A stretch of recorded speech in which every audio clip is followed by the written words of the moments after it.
You can't have failed to notice all the posters, the eye-catching trailers, and of course, that sound. And the excitement reached new levels when the streets of London were invaded by tanks, all for the release of Battlefield 3. Yeah, it was one of the most eagerly anticipated shooters of the year, with perhaps only one other being able to match it in terms of hype. Oh please, let's not make this a review of the whole "ooh, Battlefield Modern Warfare, who wins you decide" thing. Don't worry, for starters I was clearly talking about Duke Nukem Forever, and who wins you decide? Who are you, the Big Brother voiceover guy? Battlefield 3, the latest offering from DICE and EA, is definitely something worthy of challenging for the FPS crown in today's nation of war-based shooters. But there is certainly room for the improvement that would probably see it hold on to power for a little longer than we were expecting it to. Let's start with the single-player campaign. It may not be what attracts gamers to the Battlefield franchise, but it's something DICE have put a lot more effort into than usual, so it needs some attention. As Battlefield is a game famed for its multiplayer, it's no real achievement to say that this is the best single-player campaign yet. Yeah, this doesn't mean it's anything groundbreaking though. You play as Sergeant Henry Blackburn and as part of the US Marine Corps, take on the People's Liberation and Resistance somewhere near the border of Iraq and Iran. A predictably short lifespan of around 6 hours is sadly only really extended by the unpredictable difficulty curves that can see you take a good 40 minutes to clear a car park of tangos. Though perhaps this is just because the pesky PLR are pluckier than you'd expect. I said get down on the ground!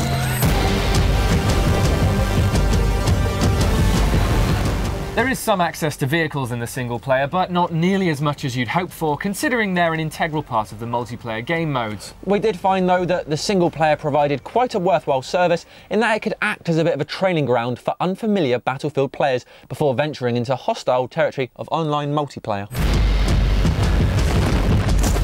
To put it bluntly, online multiplayer is where it's at. It most definitely is there. You're given options, so many options. Yep, for starters, the game modes, Battlefield Classics Conquest and Rush are both back. Conquest being teams attempting to gain control of territories until the clocks run down. And Rush being an attacking team attempting to break the defensive lines of their opponents. But for the first time since 2002's Battlefield 1942, we had a team deathmatch option. Boom.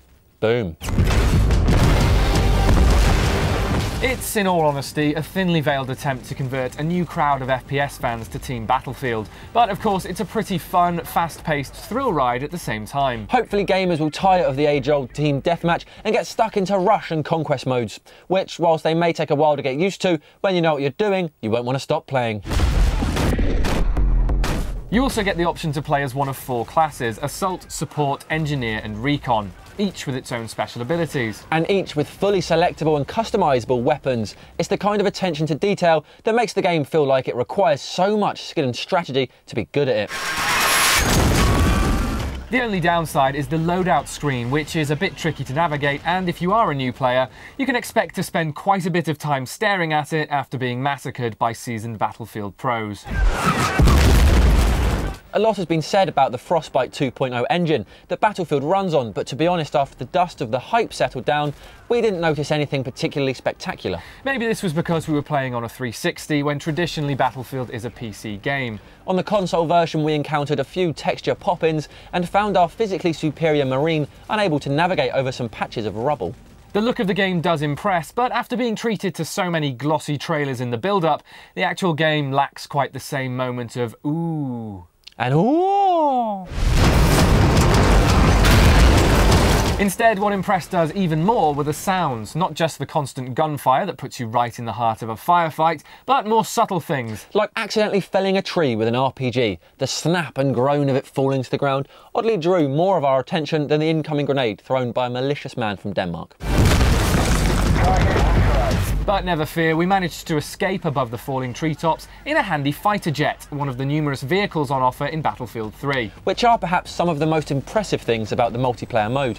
The versatility they allow you in your line of attack adds so many more levels of depth to a shooter than just, do I camp here or keep moving? All in all, Battlefield 3 is one of the best in class when it comes to FPSs. And what's even better is it's giving mainstream gamers an alternative option in their shooter of choice.